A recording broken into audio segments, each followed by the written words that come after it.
All right, Larry Krueger here from the Pig and a Pickle Krug Show with a little 49er video as we recap a bunch of the news and notes around everything that happened on a Wednesday down in Santa Clara and around the 49ers. All right, the first thing we're going to talk about is I did a live stream earlier today with Grant Cohn, and Grant put out this video. We're going to share the screen and play this.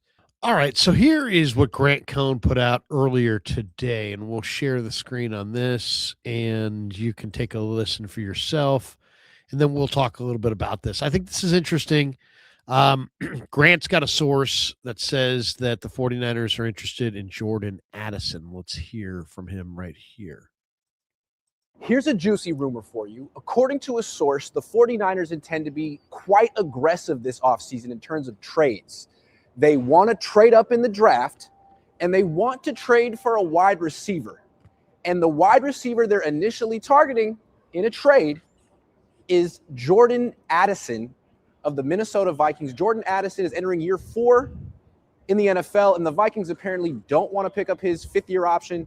They like Jalen Naylor, who's a free agent wide receiver, or going to be a free agent wide receiver on their team. They'd like to keep him. And since they're not going to pick up Jordan Addison's 5th-year option, they would be open to trading him. Now, he has been arrested 3 times, but most recently, the charges were dropped. So apparently, from what I heard, there have already been initial discussions between the two teams on a trade. I don't know if the Niners have made an offer. I don't know if they'll ultimately get him because other teams are probably going to want him. I'm hearing Buffalo is the team that also would like Jordan Addison. Remember, they traded with the Vikings a few years ago for Stephon Diggs. So there's a history between those two teams, but keep an eye on the 49ers making a play for Jordan Addison. He's 23 years old. He was a first-round pick. He's 2 years younger than Ricky Pearsall. He's really, really, really, really, really good. And they probably could get him for like maybe a 2nd, maybe a 3rd, maybe Ricky Pearsall, maybe Ricky Pearsall on a 4th. Something to watch for. And then trading up in round 1, I don't know what they'd be looking for. Maybe a tight end. Maybe the tight end from tight end, Sadiq, to potentially replace George Kittle. I don't know. But they need blue chip, foundational young players on their offense. It was supposed to be Brandon Aiyuk. It ain't. It was supposed to be Ricky Pearsall. Jury's still out. So Jordan Addison would qualify, and then trading up for another guy. That's what it seems like they're going to try to do. Let's see if they pull it off. So there you go. Interesting report there by Grant. And he's got a source that says that the 49ers are interested in Jordan Addison. Let's talk about Addison for a second. You know, on the field, I think there's nothing not to like. 5'11", real slender. I would say under 180 pounds, but he's tough. This guy was good at SC. He was good at Pitt. I mean, he's a tremendous football player. First-round pick, 23rd overall by Minnesota in the 23 draft. They did not pick up his 5th-year option, so he's going to be looking for an extension. Maybe you would trade for him and give him some form of an extension. 42 catches this year, 3 touchdowns.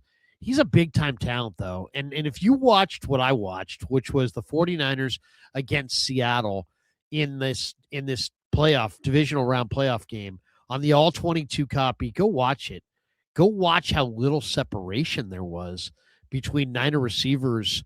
They were just wired to the Seahawk defenders.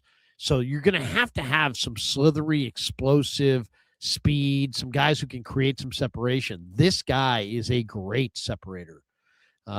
He's got moves. He's got quickness. He's got very explosive in a short area. He's a hard guy to stay with. So Jordan Addison can create space. And that watching the Niners against the Seahawks, the Niners don't have a receiver. I mean, JJ, no. Bourne, no. Pearsall, no. None of these guys create space down the field. Jordan Addison is slithery. He's a route runner. He's polished. Yes, I'd be a little concerned about the DUI. But you know what? We're talking about a young guy. We're talking about a guy who's 23 years old. So, I don't know about you, but I made a lot of stupid mistakes when I was 23. And sometimes you got to, touch the stove to realize it's hot. It doesn't mean he's a bad human being. He made a mistake. So I'd be all for it. Jordan Addison would give them the kind of explosive player that they do not have right now. And that's a big thing. That is a big thing. You have to have playmakers in the NFL, and he's a guy that if you could get him, I think it would be a great addition. Great addition. Very, very difficult to cover him. I've heard people suggest Justin Jefferson. I don't see why Justin Jefferson is going to be available. To me, he's the best receiver in football. I just find it very difficult to believe that Jefferson's going to find his way to the open market. All right, let's hear from Kyle Shanahan and John Lynch from earlier today in the press conference. Here is their commentary on Ricky Pearsall last year and or this year. With Ricky, are there things he needs to do in the offseason to put himself in a better position to be more available and to withstand some of these tougher hits? Yeah, I thought he did that last offseason, though. I thought Ricky had an awesome offseason last year or this year. He got through all of training camp. Was one of our few wideouts who did all of training camp, I think minus the first 5 days. And I thought he went into the season as ready, much more ready than the year prior. Added some weight, was able to get through a training camp because he did train the right way. And that's why I thought he went into those first few weeks of the season ready to go. I think if you guys saw the film or you saw his stats, the stats did match the film. I think he was leading the league in a lot of categories before he got hurt. I want to say versus Jacksonville. And then he landed on his knee in the wrong way. And when you land on your knee in the wrong way and you hurt your PCL, sometimes that can last a week. Like Puka last year, sometimes it can last 7 weeks. And then when you do come back and you land on it again, it happens again. So can he prepare to not land on his knee? No. So he's trying to too. What do I got to do different? I'm like, so let's talk about what you did do, and then let's talk about what happened.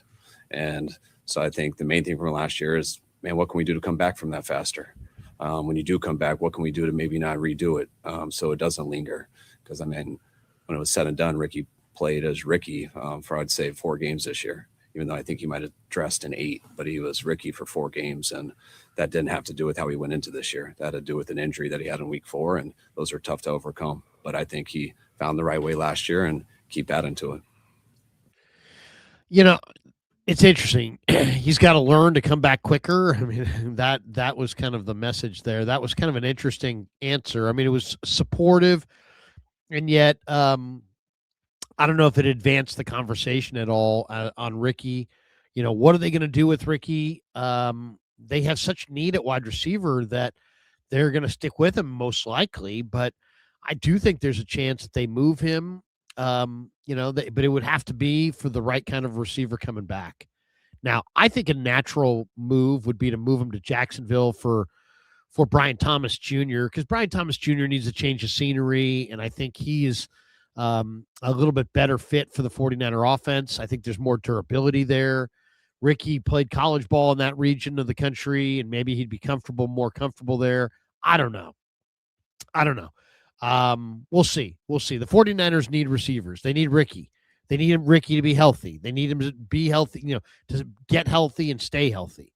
It hasn't been easy for him to do. Does that mean that the Niners trade him, or do they stick with him? Only time will tell. I think he has enough value that you probably could get something decent for him. If they want to flip him somewhere else, I would move him for Brian Thomas Jr. if I could, and I'd throw in an extra pick to make it happen. Because Thomas Jr. I think is a real impact guy in this offense, and I'm skeptical that Ricky can stay healthy. Period. I mentioned it on draft day. People are saying, "Oh, he plays in the middle of the field. He's Julian Edelman." Dude, Julian Edelman's like one of the toughest receivers that ever has played the NFL. So, I mean, to say that a guy's one of the toughest receivers, and yes, playing in the middle of the field, you better be tough.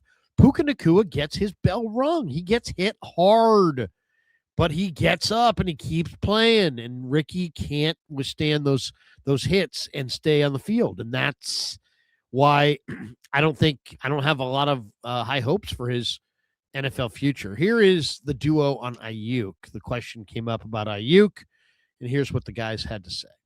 For both of you, what is the plan for Brandon Aiyuk, and do you envision a scenario in which he's on this team next year? If so, what would that look like? Yeah. The plan in terms of the transaction, that will come in due time. I think it's safe to say that he's played his last snap with the Niners. It's unfortunate. situation that just went awry. And, I will look long and hard at, what could have been done differently, but sometimes just doesn't work out. And I think that this was a case where that happened. So that was a big news maker today, that Brandon Aiyuk is no longer a Niner, and will no longer play a down for the Niners. And yet I don't think anybody really should be surprised by that. Now, what he didn't say there was how this is going to come about. Will he be released or will he be traded?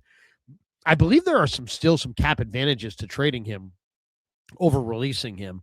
And I think there's a possibility. Now, Bleacher Report had an article about this last week, and I did read it, and I don't remember exactly what they cited as why trading him is a viable option. But they suggested a trade that would send Brandon Aiyuk to Buffalo for a wide receiver, Keon Coleman, and a 5th-round draft choice. And Keon Coleman, as you heard, the owner of the Bills basically, sounding out Keon Coleman is like, people thought Brandon Beane drafted Keon Coleman. It wasn't Brandon Beane. It was the coaching staff that wanted him, and he shouldn't be blamed. And it's like, you're talking about a guy that's on your team right now, not about a guy who used to be on your team. You're talking about a guy who's on your team. I thought Terry was Pagula, I believe, the owner of the Bills. I mean, that was really bad. That was bad form. Yeah, that was bad form. But so if that is indeed the case, I would do that in a heartbeat. I mean, Brandon Aiyuk at this point, whatever you could get, you can get a 5th-round pick alone. I would do it. But if you could get Keon Coleman, a 5th-round pick, Keon Coleman is hugely strong. He's a very strong receiver. He doesn't have a lot of ability to separate, though. He's not a separator. I mean, he definitely is more of a plotting receiver. But if you're going to lose, Juwan Jennings, you may want a big physical possession type receiver. If you're remaking your receiving core, I mean, that's where the Niners are right now. They're going to have to remake their receiving core, unless they want to pay Juwan Jennings what he wants, which is probably north of $20 million, which I would not advise. Pearsall's hurt. Cowing and Watkins have barely been able to get on the field. You got DeMarcus Robinson and not a whole lot else. So that this wide receiver core could look quite a bit different from this year, from last year to this year. So, the Aiyuk thing, you may see him traded. That's going to be interesting. The other big question of the day is who is going to be the defensive coordinator? Is it going to be Gus Bradley? Is it going to be, somebody else? There are other options. Raheem Morris is out there. There's just a lot, that Jim Schwartz from Cleveland is out there. I'm fine with Gus Bradley. A lot of people don't like the idea of Gus Bradley with the Niners as the DC and feel like he's not a good enough candidate. Here's what these guys had to say about this thing. As far as replacing Saleh, a lot of people are just connecting the dots and say, Gus Bradley is waiting in the wings. That makes a lot of sense. Will he be an internal candidate? Well, do you have any other internal candidates, and do you plan to, cast a pretty wide net? I'm going to say it's a real wide net, but I mean, Gus is the obvious one to everyone, and it is to us too. Gus would be the main internal candidate. We feel very fortunate to get Gus and great about that. But also we are going to go through the whole process. There's requirements we have to do and stuff that we want to do also. So hopefully we can get it settled sooner than later, but I see it working throughout this next week on it. Yeah, I mean, that to me, I don't know about you guys, but to me, that sounds like Gus Bradley.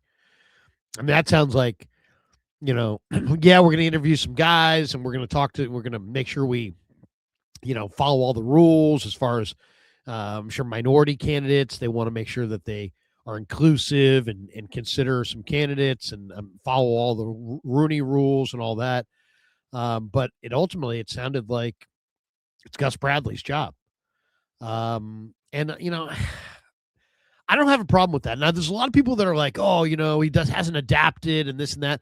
I think, yeah, he didn't have success with the Raiders or with the Chargers, but those were tough situations with not great personnel.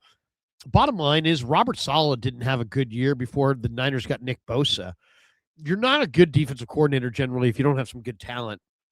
Now, there are great defensive coordinators that can get by with mediocre talent. We saw Saleh do that, and he's obviously a top-tier guy.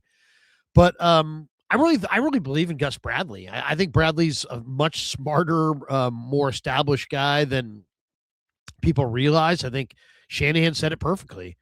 They would be lucky to have Gus Bradley as their defensive coordinator. Now, Jim Schwartz is got a really high-end defense, but don't forget, I mean, he's got Myles Garrett, and for a while there he had JOK on the second level, and he's got Denzel Ward, and now this year he drafted Carson Schlesinger, and he's got some players. It's not like,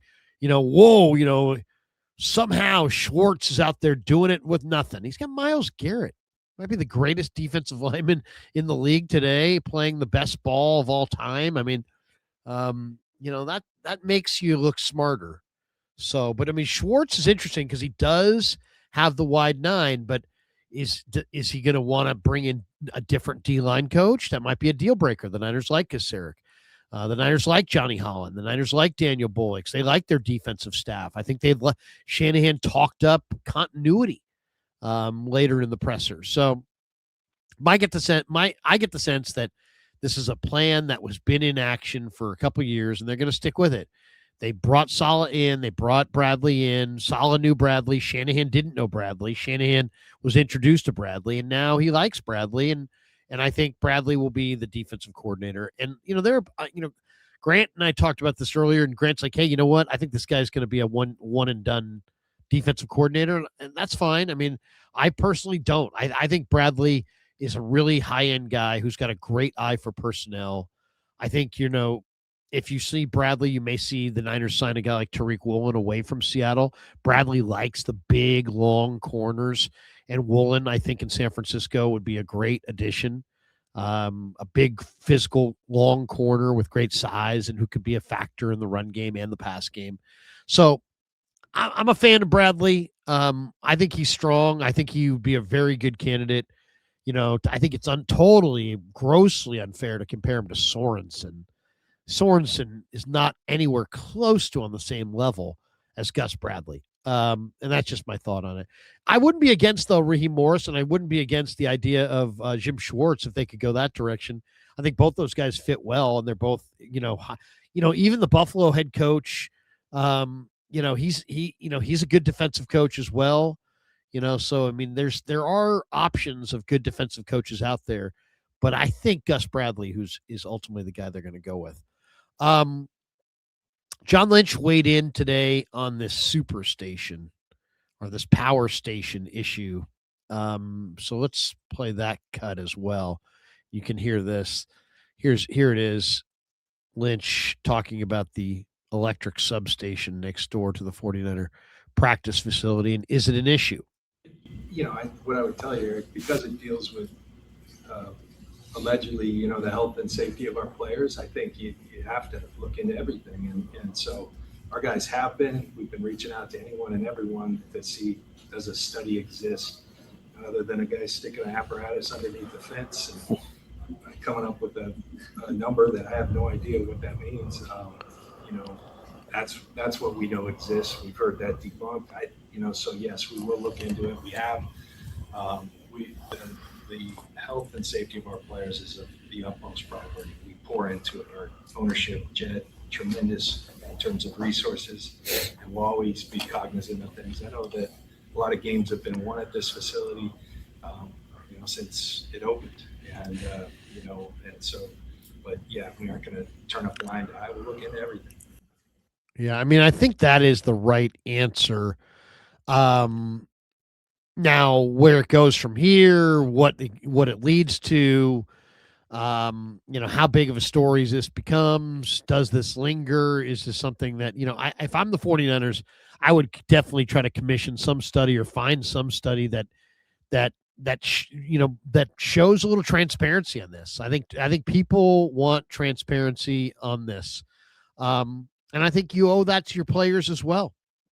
If they are at risk, then maybe you need to build a practice field on the other side of the stadium. Maybe you need to do something. I don't know, that maybe there's some way to protect them from the risk, but you got to figure it out. And he didn't try to just immediately discredit it.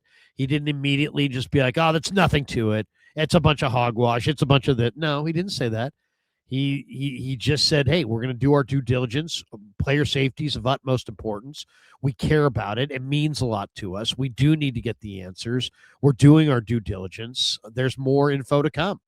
So I think that's the correct answer. I mean, this is for moments like this is when you're glad that you have a John Lynch at the front of the ship, because he, I think, verbalized that very humanly and very openly, and that's a very candid, honest answer. So let's see where it goes. But I thought that was a good way to address it. It had to be addressed. You knew that question was going to come up, and I'm glad that's the approach that he took of like, hey, look, we're as eager as anybody else to get to the bottom of this, to find out, is there something to this or is there nothing to this? What exactly are we talking about? And, this is, I'll share the screen on this one as well. This is also from Coach Yak. He put out kind of a map of the whole area around the stadium. And here it is. Here's Levi Stadium, and here's where the soccer fields are. And then here's where this electrical substation is next to their practice fields. So, I'm sure there's going to be studies done. I'm sure that we're going to hear more about this. Heck, somebody mentioned to me in one of my comments that Rogan brought this up on his podcast. If that's indeed the case, then this is not going to go away anytime soon. So yeah, I like their approach, though. They didn't sit there and try to be like, oh no, this is all bunch of nothing. He kind of just said, hey, look, this is what it is. And, we're not going to try to dodge it or run from it or try to pretend that, there was absolutely nothing going on here. It's like, there's nothing to see here. They didn't take that approach, and I think that's smart. I really do think that's smart. A couple thoughts on today, though, as well, on the 49er front. So Aiyuk's played his last game as a Niner. They're going to move on via trade or a release. They're going to study the impact of the electrical substation next door to see if it's impacting player injuries. The Mac Jones thing I thought was the most interesting part of the day, because Shanahan said, hey, I'd be surprised if Mac is not on the roster next year. What? And then Lynch is like, we're going to listen to, we'll always listen to all trade offers. And, it sounds like they're positioning this as they will make a trade, but only if it's an advantageous trade for the Niners. And the Niners, this might be their meal ticket of the offseason. If you look at this draft, it's Fernando Mendoza and not a lot else at quarterback. And we've had years where there's been 10, 12 candidates. There's at least 10 teams that would like to get their hands on another quarterback. And there aren't 10 quarterbacks in this draft that are interesting. And free agency is pretty slim as well. Mac Jones in his prime at this point, coming off of the year that he had in this system, playing in some high-profile games, put out a lot of good film there. He was on the sidelines talking to Tom Brady. The Raiders could have interest. Arizona could have interest. There's 2 or 3 teams that could have interest here. And the 49ers basically, Shanahan said, hey, we'd be surprised if Mac is not on the roster in 2026. That should be interpreted very clearly as we want a significant price tag to trade you Mac Jones, and they should. He's in his prime. He's healthy. He's played great, and he's an NFL. He's got NFL arm, NFL stature. He's a fixed, ready to start quarterback, like Sam Darnold. And look at Darnold. Darnold, this may be the year of the reclamation quarterback winning the Super Bowl. Sam Darnold might win the Super Bowl. So that's going to drive up the value of Mac Jones. Darnold winning the Super Bowl will drive up the value of Mac Jones. Absolutely. And what really drives up the value of Mac Jones, he's under contract next year, I believe, for $7 million. That's a screaming deal for a starting quarterback. So not only would you get to trade for him, you get kind of a 1-year look-see at him to see, is he worth 10 a year, 15 a year, 20 a year, 25 a year, 30 a year, 35, 40. I mean, there's a whole wide swath of potential options for what his price tag could be. And you get a 1 year, $7 million run at him. And if it's a nightmare, you can say goodbye and you're only invested for $7 million. So the financial investment is absolutely makes him so much. His financial price tag next year makes him so valuable as a piece. And then you factor in supply and demand. I would say that Mac would like to move on. And they would like to move him on, but they want to get their price. If you said, what do I think their price is?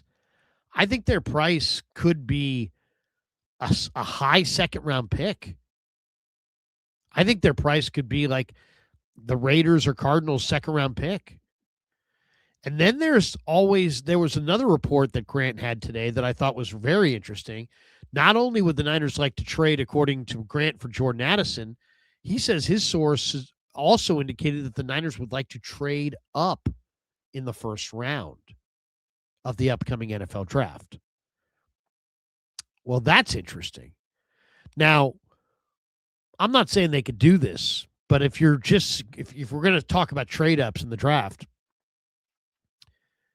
the guy who absolutely the Niners need and would be a huge impact is Miami's Ruben Bain, who's a fantastic defensive end who's probably going to go in the top 5. What if you traded Mac Jones to a team like the Cardinals, who have the 3rd pick in the draft, with your number 1 pick and maybe another pick, and you got that real high number 1 and used it on Ruben Bain, and now you're coming at teams with Bosa and Bain off the corners, off the edges of your 4-3 defense. Ruben Bain, I think, showed in these college football playoffs that he's a stud, man. He's awesome against the run, against the pass. He's 275 pounds. Talking about Niners like a big edge-setting, strong end who can put heat on the passer. Jared Verse is their dream, right? He's in L.A. Bain is that player. He's even bigger and heavier than Verse. He's strong as hell. He's fast as heck. He's a sack master. He had 9.5 sacks this year. I'm just saying, if the Niners really do want to trade up in the draft, the only way they're going to be able to trade up is if they find a team that really wants Mac Jones, because they may have that team over a real barrel. I mean, think about it. If Arizona's moving on from Kyler Murray, and the talk was that they are, they'll get some some package of picks for Murray. But then what? Only one team's going to get Fernando Mendoza. So then the draft is the avenue is kind of done. There aren't that many options as far as starters, maybe none. And then the free agent market. What do you like? You want Zach Wilson? Go for it. Marcus Mariota, you're all about it. Or do you want Mac Jones, who's got 1-year deal for $7 million? He's in his prime. He could be the next year Sam Darnold. You could be back. He could do for you what Sam Darnold did for Minnesota and then Seattle. So that would be interesting. If the Niners really want to get some value out of Mac Jones, trade your number 1, your late first-round pick, and Mac Jones, and maybe another pick, and get up there and take Ruben Bain. And then you don't have to sit there and worry about, well, do we get the right guy? And, is our guy going to make an impact? Did we get a guy? Do we get another bust out of a first-round pick? No, you didn't. You got a stud. You got a guy who's going to come into the NFL and dominate. He's going to be great. Ruben Bain is going to be great because he is great against the run, against the pass. Just an idea. Couple other notes from today. They were not very specific about Juwan Jennings. Now, I think I've got a pretty good feeling about how this is going to go. They love Jennings, but there are financial limits to what they'll pay him. they're going to let his free agency play out. They're going to tell him, "Hey, JJ, we love you. We want you here. Go discover your market and then come back to us." And if his market mushrooms north of 20 million, then he's gone. And if they can keep it in their ballpark, 2 years, if it's more like a 2-year, $30 million commitment, I think they'll figure out a way to keep him. So it's all about, where does his market go? How much does he want to leave? Do the Titans, who have a lot of cap room and a young quarterback in Cam Ward, see the value of JJ with Saleh there as like, hey, we need this guy to help develop Cam Ward? They may go overpay. We see that in free agency. We saw it last year. Seattle lost Damian Lewis to Carolina. They dramatically overpaid for Damian Lewis in free agency. So what did the Seattle Seahawks have to do? John Schneider had to pivot. He did. He drafted Gray Zabel in the teens and plugged him in and found a way to replace him. But they had to let Damian Lewis, who they had drafted out of LSU and developed, they had to let him walk because Carolina paid him so much money. Couple other things. I asked today about Nick Martin and Jordan Watkins, and Shanahan gave me a long answer. Just basically said they really like those guys, and that it just, in things as far as their opportunity and their health, never aligned.